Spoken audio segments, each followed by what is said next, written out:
नमस्कार दोस्तों, मैं भाविनी मिश्रा अपने चैनल में आप सभी का एक बार फिर से स्वागत करती हूँ। जय माता दी दोस्तों। आशा करती हूँ आप सब स्वस्थ और सुरक्षित होंगे। तो वट सावित्री का व्रत आने वाला है, तो इस वीडियो में मैं आपसे बताऊंगी कि वट सावित्री का व्रत कब रखा जाएगा। 9 जून को रखना है या 10 जून को रखना है, कौन से दिन रखना ज़्यादा उचित होगा। साथ में मैं वट सावित्री व्रत का महत्व बताऊंगी। जो महिलाएं पहली बार यह व्रत रह रही हैं वो किन किन बातों का ध्यान रखेंगी। साथ में मैं संपूर्ण पूजा विधि बताऊंगी और अंत में मैं व्रत कथा सुनाऊंगी। तो पूरे वीडियो में बनी रहिएगा। तो चलिए वीडियो शुरू करते हैं। वट सावित्री का व्रत हर सुहागिन महिला के लिए बहुत ही खास होता है। ऐसी मान्यता है कि इस व्रत को रखने से पति को लंबी आयु की प्राप्ति होती है। अखंड सौभाग्य और संतान सुख पाने की कामना के साथ महिलाएं ये व्रत रखती हैं। बिहार, यूपी और झारखंड में इस व्रत को मनाया जाता है। बहुत ही ज़्यादा महत्व होता है। इस दिन महिलाएं बरगद यानी वट वृक्ष की पूजा करती हैं और उसकी परिक्रमा करती हैं।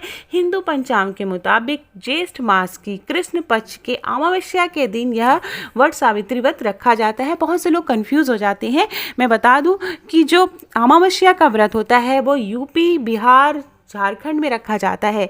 इसी तरह वट पूर्णिमा का व्रत होता है जो पूर्णिमा के दिन रखा जाता है, जिसको वट पूर्णिमा कहा जाता है। वह 24 तारीख को है। वह व्रत 24 जून को रखा जाएगा। तो फिलहाल यूपी, बिहार और झारखंड में रखा जाने वाला व्रत अमावस्या के दिन रखा जाता है। तो वह व्रत किस दिन रखा जाएगा वो मैं आपको बताऊंगी। चलिए इसकी मैं मान्यता बताती हूँ। आपकी व्रत की मान्यता क्या है। मान्यता है कि इस दिन माता सावित्री ने अपने दृढ़ संकल्प और श्रद्धा की बदौलत ही यमराज द्वारा अपने मृत पति सत्यवान के प्राण वापस पाए थे। माना जाता है कि सावित्री ने वट वृक्ष के नीचे ही तपस्या की थी, इसलिए इस व्रत का नाम वट सावित्री व्रत रखा गया है। सनातन संस्कृति के अनुसार बरगद के पेड़ में ब्रह्मा, विष्णु और महेश तीनों देवताओं का वास होता है। अब हम बात करेंगे कि शुभ मुहूर्त कब है, व्रत किस दिन रखा जाएगा। तो व्रत को लेके काफ़ी कंफ्यूजन की स्थिति बनी हुई है। ज़्यादातर लोग यह व्रत 10 जून को रखेंगे, क्योंकि उदया तिथि के हिसाब से भी 10 जून को व्रत रखा जाएगा। अब मैं आपको बताने जा रही हूँ कि शुभ मुहूर्त कब है। वट सावित्री व्रत की जो तिथि है वह गुरुवार 10 जून 2021 को है, लेकिन बहुत से लोग ये कह रहे हैं कि 9 जून को रखना उचित होगा। क्यों उचित होगा वो मैं अभी आपको बताऊंगी। तो अमावस्या तिथि जो है वो प्रारंभ होगी 9 जून 2021 को दोपहर 1:57 से शुरू होगी अमावस्या की तिथि, और अमावस्या तिथि जो है वह समाप्त होगी 10 जून को शाम को 4:20 पर समाप्त होगी। और जो पारण जो है वो 11 जून को शुक्रवार को किया जाएगा। तो मैं बता दूं, गणेश आपा पंचांग है। हिंदी पंचांग के अनुसार उन्होंने बताया है कि 9 जून को व्रत रखना उचित होगा। उसका जो रीज़न है वो भी मैं बता दूं। उसकी कटिंग मैं आपको बैकग्राउंड में दिखा दूंगी, आप देख लीजिएगा कि क्या रीज़न है। यह अमावस्या पूर्व विद्या लेनी होती है। मतलब जो निर्णय है कि 9 या 10 को रखा जाएगा, तो गणेश आपा पंचांग के अनुसार मैं बता रही हूँ कि यह अमावस्या पूर्व विद्या लेनी होती है। अर्थात चतुर्दशी से विद अमावस्या का मतलब क्या है, अर्थात चतुर्दशी और अमावस्या का योग सूर्योदय से 3 मुहूर्त आगे व सूर्यास्त से 3 मुहूर्त पूर्व होना चाहिए। इसलिए जो 9 तारीख को चतुर्दशी 20:12 है, उसके पश्चात अमावस्या है। दिनमान 33:50 है। 3 मुहूर्त पहले अर्थात 27:04 से पहले यह संधि हो गई है। तो ये जो पूरा रीज़न दिया हुआ है, इसके अनुसार 9 तारीख को गौड़ों का वट सावित्री व्रत रखा जाएगा, तो वो ज़्यादा उचित होगा।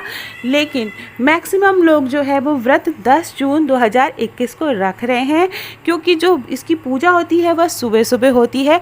तो पूरे दिन 4 बजे तक व्रत रहने वाला है, इसलिए 10 तारीख को आप पूजा कर सकते हैं और 10 तारीख को ही व्रत रख सकते हैं। दृक पंचांग के अनुसार 10 जून 2021 को व्रत रखा जाएगा। अब मैं आपको बता दूं कि इसके अलावा आप अपने जो पुरोहित हैं या पंडित जी हैं उनसे ज़रूर पूछ लीजिएगा कि किस दिन व्रत रखना है। अब मैं आपको बताऊंगी कि व्रत की जो पूजा सामग्री क्या है, किन किन पूजा सामग्रियों की ज़रूरत पड़ती है इस व्रत में। तो सबसे पहले पूजा सामग्री में हमें चाहिए बरगद का पेड़ चाहिए या उसकी डाली चाहिए। लॉकडाउन चल रहा है तो आप घर में कोई भी बरगद का पेड़ की डाली ला सकते हैं, उसमें कली ज़रूर लगी होनी चाहिए। उसके बाद लाल धागा, कलश, मिट्टी का दीपक, कोई भी मौसमी फल जिसमें कि खरबूजा, तो खरबूजा होना चाहिए। उसके अलावा आप कोई भी फल ले सकते हैं, केला ले सकते हैं, सेब ले सकते हैं, लाल रंग का कपड़ा, सुपारी, पान, लौंग, इलायची, सिंदूर, कुमकुम, रोरी, हल्दी, आटा, ऐपन बनाने के लिए या चावल का आटा ले सकते हैं। चढ़ावे के लिए पकवान में आपको पूड़ी बनानी चाहिए। बहुत से लोग 12 पूड़ी चढ़ाते हैं, 12-12 का जोड़ा चढ़ाते हैं, बहुत से लोग 7-7 का जोड़ा चढ़ाते हैं। बरगद का मीठा पकवान होता है, वो चढ़ाना चाहिए। श्रृंगार का सामान है, चूँकि सुहाग का व्रत है तो श्रृंगार का सामान चढ़ाना है। इसके अलावा वट वृक्ष के लिए बाँस का पंखा और रोरी और सूत, अच्छा सूत्र चाहिए जिसकी कि फेरी देनी होती है। पीतल का लोटा जिसमें पानी या कलश पानी भर के रखना होता है। तो ये सारी चीज़ें पूजा सामग्री में ज़रूर होनी चाहिए। अब मैं आपको बताती हूँ कि पूजन विधि क्या है। तो पूजन विधि में सब सुबह सुबह उठकर स्नान करना चाहिए, स्वच्छ कपड़े पहनने चाहिए और संकल्प लेना चाहिए। और सुहागिन महिलाओं को अपना सारा श्रृंगार करना चाहिए। पैरों में आलता, हाथों में मेहंदी, नथिया, बेंदी, जो चूड़ी, सुहाग का जो भी सामान है आप ज़रूर पहनें और उसके बाद ही पूजा शुरू करें। वट सावित्री के दिन साफ सफाई कर बाँस की टोकरी में सब धान्य भरकर ब्रह्मा की मूर्ति की स्थापना करें। ब्रह्मा के वाम पार्श्व में सावित्री की मूर्ति स्थापित करें। इसी प्रकार दूसरी टोकरी में सत्यवान और सावित्री की मूर्तियों को स्थापित करें। इन टोकरियों को वट वृक्ष के नीचे ले जाकर रखना चाहिए। इसके बाद ब्रह्मा और सावित्री का पूजन करें। पूजा करते हुए बड़ की जड़ में पानी देना चाहिए। पूजा में जल, मौली, रोली, कच्चा सूत्र, भिगोया हुआ चना ज़रूर चाहिए होता है। फूल तथा धूप का प्रयोग करें। धूप बत्ती जलाएं। जल से वट वृक्ष को सींचकर उसके तने के चारों ओर कच्चा धागा लपेटकर 3 बार, 5 बार, 7 या 11 बार इस तरह से परिक्रमा करते हैं।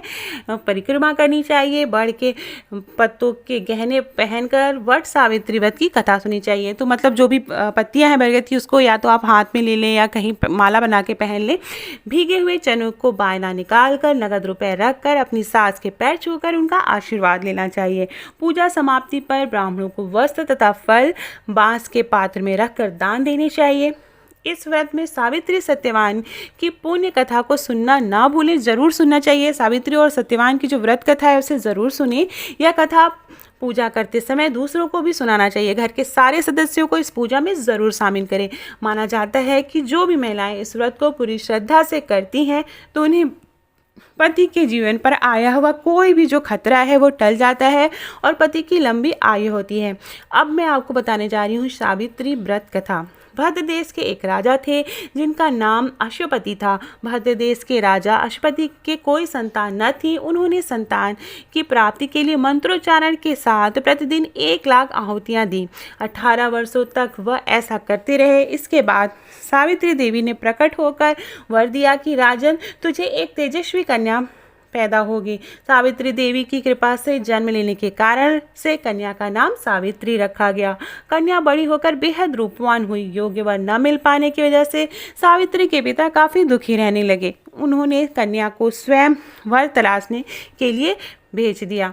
तो सावित्री जो है तपोवन में भटकने लगी। वहाँ साल्व देश के राजा द्युम्नसेन से मिली और वहाँ पर क्योंकि उनका राज्य किसी ने छीन लिया था, उनके पुत्र सत्यवान को देखकर सावित्री के पति के रूप में उनका वरण किया। ऋषिराज नारद को जब यह बात पता चली तो वह राजा अश्वति के पास पहुंचे और कहा, हे राजन, यह क्या कर रहे हैं आप? सत्यवान गुणवान है, धर्मात्मा है और बलवान भी है, पर उसकी आयु बहुत ही छोटी है। वह अल्पायु है। 1 वर्ष के बाद ही उसकी मृत्यु हो जाएगी। ऋषिराज नारद की बात सुनकर राजा अश्वपति घोर चिंता में डूब गए। सावित्री ने उनसे उनका कारण पूछा तो राजा ने कहा, पुत्री, तुमने जिस राजकुमार को अपने वर के रूप में चुना है वह अल्पायु है। तुम्हें किसी और को अपना जीवन साथी बनाना चाहिए। इस पर सावित्री ने कहा कि पिताजी, आर्य कन्याएं अपने पति का एक ही बार वरण करती हैं। राजा एक बार ही आज्ञा देता है और पंडित एक बार ही प्रतिज्ञा करते हैं और कन्यादान भी एक ही बार किया जाता है। सावित्री हट करने लगी और बोली, मैं सत्यवान से ही विवाह करूंगी। राजा अश्वपति ने सावित्री का विवाह सत्यवान से करा दिया। सावित्री अपने ससुराल पहुंचते ही सास ससुर की सेवा करने लगी। समय बीतता चला गया। नारद मुनि ने सावित्री को पहले ही सत्यवान की मृत्यु के दिन के बारे में बता दिया था। वह दिन जैसे जैसे करीब आने लगा, सावित्री अधीर होने लगी। उन्होंने 3 दिन पहले ही से ही उपवास शुरू कर दिया। नारद मुनि द्वारा कथित निश्चित तिथि पर पितरों का पूजन किया। हर दिन की तरह सत्यवान उस दिन भी लकड़ी काटने जंगल चले गए। साथ ही सावित्री भी गई। जंगल में पहुंचकर सत्यवान लकड़ी काटने के लिए पेड़ पर चढ़ गए। तभी उनके सर में बहुत तेज से दर्द होने लगा। दर्द से व्याकुल सत्यवान पेड़ के नीचे उतर गए। सावित्री अपना भविष्य समझ गई। सत्यवान के सिर को गोद में रखकर सावित्री सत्यवान के सिर सहलाने लगी। तभी वहां यमराज आते दिखे। यमराज अपने साथ सत्यवान को ले जाने लगे। सावित्री भी उनके पीछे पीछे चल पड़ी। यमराज ने सावित्री को समझाने की बहुत कोशिश की कि यह विधि का विधान है, लेकिन सावित्री नहीं मानी। सावित्री की निष्ठा और पतिपरायणता को देखकर यमराज ने सावित्री से कहा, हे देवी, तुम धन्य हो, तुम मुझसे कोई भी वरदान मांगो। सावित्री ने कहा कि मेरे सास ससुर वनवासी और अंधे हैं, उन्हें आप दिव्य ज्योति प्रदान करें। यमराज ने कहा ऐसा ही होगा, कह जाओ, अब तुम लौट जाओ। लेकिन सावित्री अपने पति सत्यवान के पीछे पीछे चलती रही। यमराज ने कहा, देवी तुम वापस जाओ। सावित्री ने कहा, भगवान, मुझे अपने पति के पीछे पीछे चलने में कोई परेशानी नहीं है। पति के पीछे चलना मेरा कर्तव्य है। यह सुनकर उन्होंने फिर से उससे कहा, एक और वर मांगने के लिए कहा। सावित्री बोली, हमारे सास ससुर का जो राज्य छिन गया है उसे पुनः वापस दिला दे। यमराज ने सावित्री को यह वरदान भी दे दिया और कहा, अब तुम लौट जाओ। लेकिन सावित्री पीछे पीछे चलती रही। यमराज ने सावित्री को तीसरा वरदान मांगने के लिए कहा। इस पर सावित्री ने 100 संतानों और सौभाग्य का वरदान मांगा। यमराज ने इस वरदान भी सावित्री को दे दिया। सावित्री ने यमराज से कहा कि प्रभु, मैं क्या एक पतिव्रता पत्नी हूँ और आपने मुझे पुत्रवती होने का आशीर्वाद दिया है। यह सुनकर यमराज को सत्यवान के प्राण छोड़ने पड़े। यमराज अंतर्ध्यान हो गए और सावित्री उसी वट वृक्ष के पास आ गई और जहाँ उसके पति का मृत शरीर पड़ा था। सत्यवान जीवंत हो गया और दोनों खुशी खुशी अपने राज्य की ओर चल पड़े। दोनों जब घर पहुंचे तो देखा कि माता पिता को दिव्य ज्योति प्राप्त हो गई है। इसी प्रकार सावित्री सत्यवान चिरकाल तक राज सुख भोगते रहे। तो यह थी सावित्री और सत्यवान की व्रत कथा। अखंड सौभाग्य के लिए यह व्रत महिलाएं अपने पति की लंबी आयु के लिए रखती हैं। बहुत ही सौभाग्य वाला यह व्रत होता है और इसे बड़े ही विधि विधान से करने से पति की लंबी आयु होती है। तो माता सावित्री हम सब पर अपनी कृपा बनाए रखें। माता गौरी अपनी कृपा हम सब पर बनाए रखें।